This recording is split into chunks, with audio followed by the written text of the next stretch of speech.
Hello दोस्तों, नमस्कार। मैं हूं Shailendra sir, SK English channel में आप सभी का स्वागत है। आज मैं आपको इलाहाबाद वीकली केसेस का मैटर बोलूँगा। जो मैटर है वो आपका लीगल मैटर है। जो स्पीड होगी 120 वर्ड्स लेके 130 तक जाएगी। फ्लैक्चुएट करके मैटर बोलेंगे। तो आप लोग लिखने के लिए तैयार हो जाएं। Get ready, start. Even otherwise, the important condition precedent is in occurrence of a default which can be provided as has been stated herein above by means of other documentary evidence. Take for example the case of an earlier letter written by the corporate debater to the operational creditor confirming that a particular operational debate is due and payable. This piece of evidence would be sufficient to demonstrate that such debate is due and that default has taken place, as may have been admitted by the corporate debater. If Dr. Singhvi's submissions were to be accepted despite the availability of such documentary evidence contained in the Section 9 application as other information as may be specified, such application field under Section 9 would have to be rejected because there is no copy of the requisite certificate under Section 9(3)(c). Obviously, such an observed result militates against such a provision being constructed as mandatory. It is unnecessary to further refer to arguments made on the footing that Section 7 qua financial creditors has a process which is different from that of operational creditors under Section 8(9) of the Code.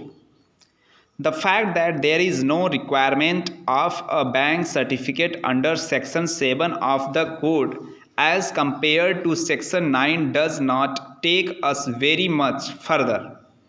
The difference between Section 7 and 9 has already been noticed by this court in Innovative Industries Limited versus ICICI Bank and another civil appeal number 8337-8338 of 2017, decided on August 31, 2017 as follows. 29. The schemes of Section 7 stands in contrast with the scheme under Section 8 where an operational creditor is on the occurrence of a default to first deliver a demand notice of the unpaid debate to the operational debater in the manner provided in Section 8(1) of the Code.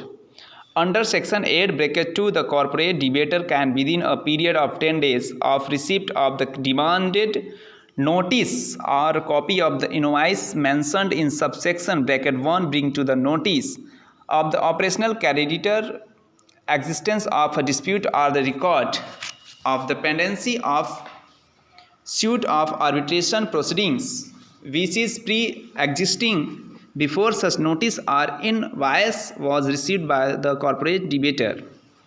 The moment there is an existence of such a dispute, the operational creditor gets out of the clutches of the court.